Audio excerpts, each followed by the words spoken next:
Jimmy Kimmel Live hosted Vice President Kamala Harris last night. I think Jimmy Kimmel's supposed to be a funny guy out of California. Kamala Harris was originally out of California. She's not so funny. But she attempted to Christianize abortion once again on Jimmy Kimmel Live. And I think most of us agree one does not have to abandon their faith or deeply held beliefs to agree the government should not be telling her what to do with her body. And the problem here is that, she said, you don't have to abandon your faith or deeply held religious convictions, in order to support women's right to choose or something like that. Well, okay. To say that you can be a Christian and pro-abortion is like trying to slap a Ferrari emblem on a beat-up old rusty, pickup truck in your backyard and saying, yeah, this thing can compete. I mean, it's ridiculous. It's still just a rusty old jalopy in your backyard with weeds growing around the tires. It's not a Ferrari. Okay, so Christians are pro-life. Being pro-life is an expression, tangible expression of one's Christian belief. And that belief is rooted in this concept that we're made in the image of God, that we are specifically as human beings made in his image and therefore inherently valuable, not to be violated, equally valuable, without qualification and without partiality. By the way, the Biden-Harris campaign is using abortion as their key kind of stump issue because there are no other issues that anybody is interested in that Kamala Harris and Joe Biden actually represent that makes sense to anybody. We're looking at this situation and thinking, well, what is this? Does the Bible have anything to say about people like Kamala Harris? And I think the answer is yes. The Apostle Paul wrote a letter to his disciple Timothy, Pastor Timothy. 2 Timothy actually is the name of the letter. And in chapter 3, it says, in the last days, evil men are going to proceed from bad to worse, deceiving and being deceived. But you become convinced of the things that you've learned. Don't be duped. Maintain your vigilance and your endurance around the things that you've learned about what it means to be human under God. And these are basic principles about what it means to be human. That is, we're made in God's image, and we as human beings ought to be protected from the womb to the tomb, from fertilization to natural death. And Kamala Harris is using all kinds of propaganda techniques to sway people away, Christians in particular, from the truth that human beings are made in God's image. And it's the government's job, by the way, to protect all people equally without qualification. Kamala Harris and Joe Biden and the rest, they're wanting to say, hey, when Roe versus Wade was overturned 2 years ago, June, which sparked, a prairie fire of violence against pro-lifers, by the way. When that was overturned, we've got a situation where pro-abortion politicians began to, capitalize on this propaganda that they're putting out there to promote the abortion industry, protect the abortion industry, because they know that this is what's going to get them reelected. They saw that when they promoted the abortion industry in the 2022 midterms, it got them reelected. It staved off this, ostensibly impending red wave that would give Republicans a supermajority in the House and the Senate. Tomorrow is going to be the anniversary of CompassCare's firebombing. 2 years ago, ahead of the leak of the Supreme Court case overturning Roe versus Wade, this prairie fire that I spoke of violence against pro-lifers was sparked, and there was this goal by Antifa front group Jane's Revenge to shut down pro-life pregnancy centers, and they were insisting that pro-life pregnancy centers were enslaving women. Now, this is classic Marxist language, that we're enslaving women by forcing them to become permanent socioeconomic underclasses, by forcing them to have their babies.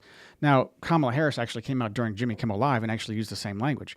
Hey, pro-lifers are essentially, she equated pro-lifers to people that want to protect child molesters and to people who are similar to enslavers during the abolitionist era in the 1850s, 60s, and 70s. What's interesting here is that the Democrat Party is the one that's promoting, you know, I don't know, minor attraction, as if it's some kind of normal thing. The Democratic Party was the party of slavery. The Democrat Party was the party of the militant KKK. It's always been conservative Christian people who have stood in the gap against the greatest injustices, systemic injustices, legalized injustices that the world has ever seen. And abortion is now the greatest injustice the world has ever seen, with over 70 million abortions occurring worldwide, and the pro-abortion politicians being elected on the billions that the abortion industry is making. By the way, the abortion industry is protecting, is I think hand in glove with the sex crime industry. They're the ones that refuse to ask pregnant minors how they got pregnant. They're the ones passing legislation. The pro-abortion politicians are passing legislation in places like New York to refuse to collect information from women that are girls that are showing up pregnant. They're sending them back home. They're doing these abortions on them, and they're sending them back home with their abusers and their handlers. And yet somehow or other, pro-life people are being equated by Kamala Harris with child molesters, as if we're the ones that are protecting child molesters. No, the abortion industry is the one protecting abusers. For example, Jeffrey Epstein and his sex crime syndicate. Who was the one doing the abortions for all the women that were being abused by his sex crime industry? No one's asking these questions. No one's pursuing answers to the serial malpractice and sex crime cover-up that is happening throughout the abortion industry throughout America. So let me just take a step back. We're concerned that the attacks on pro-life people that started 2 years ago ahead of the Supreme Court decision overturning Roe versus Wade, sending it back to the states to regulate abortion for themselves, that those kinds of violent extremist attacks have simply shifted to lawfare. I predicted this would happen before January, a year ago. I said, look, the attacks, we've seen over 500 attacks on peaceful pro-life entities, including churches and pro-life pregnancy centers. The firebombing of CompassCare included $500,000 of damage, and 2 firefighters were injured putting out the blaze. No one's been arrested. The DOJ is lax. The Attorney General of New York State refuses to make a statement about it. In fact, she's picked up the cause, along with the DOJ at the federal level and the FBI, of Antifa front group Jane's Revenge to shut down pro-life pregnancy centers, and she's doing this, claiming fraud, but she's couching it in terms of this Supreme Court decision that's pending. The Supreme Court decision that sparked all the violence against us 2 years ago.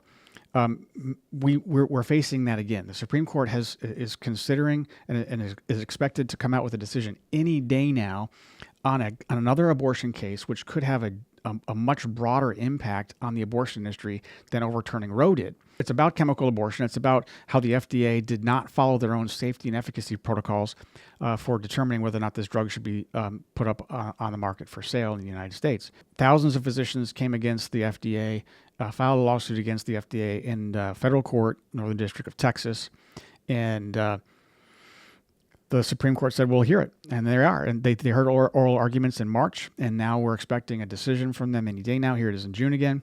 And all these attacks have once again raised their ugly head in an attempt to vilify and demonize peaceful pro-life Christian activity. Rob Bonta, the Attorney General of California, filed a lawsuit against pregnancy centers, specifically claiming fraud, that they were educating women and serving women, saying that they could reverse the effects of the dangerous chemical abortion drug mifepristone once begun. By the way, those pregnancy centers are correct. They can actually reverse the effects of mifepristone. The FDA actually reflects that in their own studies as well. Then New York State Attorney General Letitia James did the same thing, copycat lawsuit against pregnancy centers just a few weeks ago. And we're one of them. CompassCare is one of them that she filed a lawsuit against, claiming fraud, that we're educating women and serving women in such a way that could harm them by giving them progesterone therapy to reverse the effects of mifepristone. Now, by the way, progesterone is natural. So it's the hormone a woman's body makes to maintain a healthy gestation, progestational hormone. It's in the name. Letitia James, I call her Antifa James, is saying that the FDA hasn't approved that. We don't know if it's safe. We're harming women, engaging in fraud against women. Well, we know based on 16 different studies, the FDA statements, as well as our own lived experience in serving patients all across New York State, that progesterone therapy, in our experience, is 90% effective at reversing the effects of mifepristone once a woman changes her mind. If she starts the chemical abortion process, changes her mind, we catch it within 72 hours, we can reverse the effects. And women are very grateful for the opportunity to, have a choice. And what Letitia James and the pro-abortion politicians want to do is eliminate a woman's choice. They want to force her to continue an abortion she doesn't want. This is not choice. This is not reproductive rights. What they're doing is they're truly robbing women of access to emergency health care in the face of being exposed to a mercenary, profiteering, $1 billion abortion industry that masquerades as health care. Chemical abortion, mifepristone, causes sepsis, hemorrhaging, oftentimes failure to diagnose ectopic pregnancy, which can cause death. 1 in 17 women, one study shows 1 in 17 women end up in the emergency room after starting the chemical abortion process. This is dangerous stuff, and yet it's being touted by the abortion industry as safer than Tylenol. Safer than Tylenol. Give me a break. When's the last time Tylenol sent 1 in 17 people to the emergency room? It just doesn't. This is propaganda at its peak. If you want to know what pro-abortion politicians really are up to, take what they say and make it the opposite. That's what they're actually doing. They are committing political transference. What that means is all the crimes that the abortion industry or pro-abortion politicians are committing against humanity and the citizenry of this country and the constitutional rule of law, all those crimes they're committing, they are transferring over to pro-lifers, Christians, or ostensibly conservative politicians, as if we're the ones committing these crimes. It happens over and over and over again. I don't care what you're talking about. I don't care what the topic is, whether it's abortion or elections or election integrity. It doesn't matter. They commit what I call political transference. We're facing right now this shift of violence from actual physical violence, from a brutal firebombing, for example, 2 years ago, to lawfare. And what I mean is, look, we got 7 lawsuits going on. I'm in the process of helping to manage through 7 different lawsuits. It was last week 8, but thankfully the judge merged 2 of them into one. Specifically, the case where Letitia James sued us. We sued her first, by the way. We sued her for trying to limit our using her office illegally and maliciously to limit our First Amendment and 14th Amendment rights. First Amendment rights of religious expression, freedom of speech, 14th Amendment rights to equal protection under the law. So then she sued us for fraud. Okay, well, she's not going to win. The goal for her was to vilify pro-life people, just like the goal of Kamala Harris on Jimmy Kimmel last night is to vilify pro-life people and detach pro-life people from Christianity, so that we no longer have the protections of religious liberty. They can say, "Oh, this person is engaging in public pro-life activity. That's not religiously protected belief because it's just an opinion." There's plenty of Christians out there that don't believe in that believe that abortion doesn't violate their faith. Well, it doesn't matter. You're killing another human being. You're making decisions about which human beings qualify for protection under the law and which ones don't. You're creating qualifications for people who should be protected under the constitutional law and who shouldn't be. That's not equality. That's not justice. That's making a mockery of the constitutional rule of law. Now, we've got weaponized legislation. We've got Google technological censorship in the technological public square. We've got activist litigation against us. We've been sued by multiple different angles from multiple different people. We've got domestic violent extremism. We've got all sorts of bias in the upper echelons of government that seem to have Antifa sympathies. Jane's Revenge is the group that took responsibility for our firebombing. That's a front group for Antifa. I can tell you, you can go on our website and learn more about what Antifa actually is and the fourth generation warfare tactics that they're employing all across the globe, by the way, and see how that's related to attacks on pro-life Christians. But I predict that this pro-abortion Antifa activity, while I predicted over a year ago that they would trade kind of firebombs for lawyers, and so they have, that I predict further that the attacks will continue.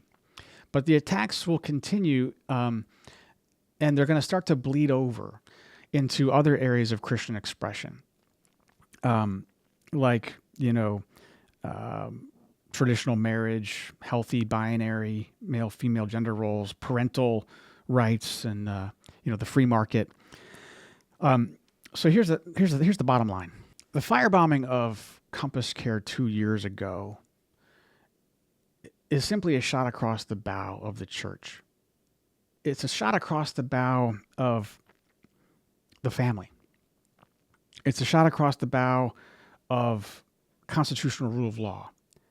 It's a shot across the bow of Western civilization and the nation-state system. That's not hubris. That's not overstatement. That's the facts. And to think that the pro-abortion Marxists will stop at simply outlawing public pro-life expression, like through pregnancy centers or prayerful representation at abortion clinics on the sidewalk, is naive. We ignore this to our peril. We got a bunch of evangelical Christians and even Catholics that are, living according to a social gospel, not a real gospel. That are sitting in their posh little corner of the world, sucking their spiritual infantile thumb, and just waiting to be raptured. We are being attacked. Jesus said this would happen in Matthew 25. Paul said this would happen. Peter said this would happen. The attacks on Christianity and Christians are going to require endurance, and endurance to the end if we're going to be saved. Jesus said in Matthew 5, at the end of the Beatitudes, blessed are those who are persecuted. We're going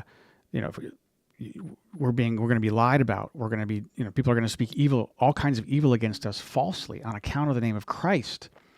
It's not like the reason they don't like us and they don't like what we stand for is because we represent Christ, and Christ represents the ultimate authority to whom they must submit and against whose standard they will be judged. A lot of Christians have come along saying, well, you can't expect non-Christians to act like Christians. Well, Jesus is expecting non-Christians to act like Christians. The fact that you've got Christians in the world that Jesus is saying, go and be ambassadors, live the kingdom principles in a fallen and dark world today, and you're going to suffer for it. Those who desire to live godly in Christ Jesus will suffer persecution because we're ambassadors representing a different kingdom. We're not going to go into Rome and do as Rome does. No, we're going to go into Rome and say, hey, Rome, do as Christ does. To the extent that we do as Christ does, follow me as I follow Christ. That's what we're supposed to be doing. But instead, you've got people that are saying, oh, just conform to whatever the government tells you to do. Well, our first allegiance is to Christ, and we're supposed to obey him. And we're supposed to take all things, take every thought captive to the obedience of Christ, and thoughts ultimately translate into behaviors. So being a pro-life Christian is essentially being a Christian in a world that promotes the death of preborn boys and girls on purpose and justifies it through the law. That is the pinnacle of evil. If you go back and you read the prophet Isaiah, the prophet Jeremiah, the prophet Ezekiel, and you go back and you read some of the history of the kings, in the Chronicles, you'll find, even in the book of Exodus and Leviticus, that the pinnacle of when a nation reaches the zenith of evil, it's killing its children. Letting its sending its sons and daughters through the fire, sacrificing their children to this satanic god called Molech, embracing the ways of the world around it. Oftentimes when a nation gets to that point, like in the book of Isaiah, the Lord just wipes the plate clean of their existence. We must be careful. We must, as Christians, stand for what is right in the midst of a nation careening off the edge of insanity and insisting that what they're doing is moral and correct, and they're going to make out the Christian moral framework, the Judeo-Christian moral framework, as evil. They're going to change the definitions of what good and right are to conform to their appetites and to their passions and to their desires. And then they're going to say anybody that says any differently is not a true religion. So this is really the secular, atheistic religion of the state through Kamala Harris attempting to redefine what is an appropriate Christian belief. Well, Ms. Harris, you're wrong. Abortion is wrong everywhere, always has been and always will be. And complicity is sin and will ultimately result in the destruction of nations. Maybe that's what you want. I don't know. It kind of looks that way based on the behavior patterns in other areas. But to the Christian out there, I would say stand strong. Stand up if you're sitting. And don't back down for women, for children, and for civilization. This is Proof of Life. I'm Reverend Jim Harden. For more information and resources, go to revjimharden.com. That's revjimharden.com. Have a great day.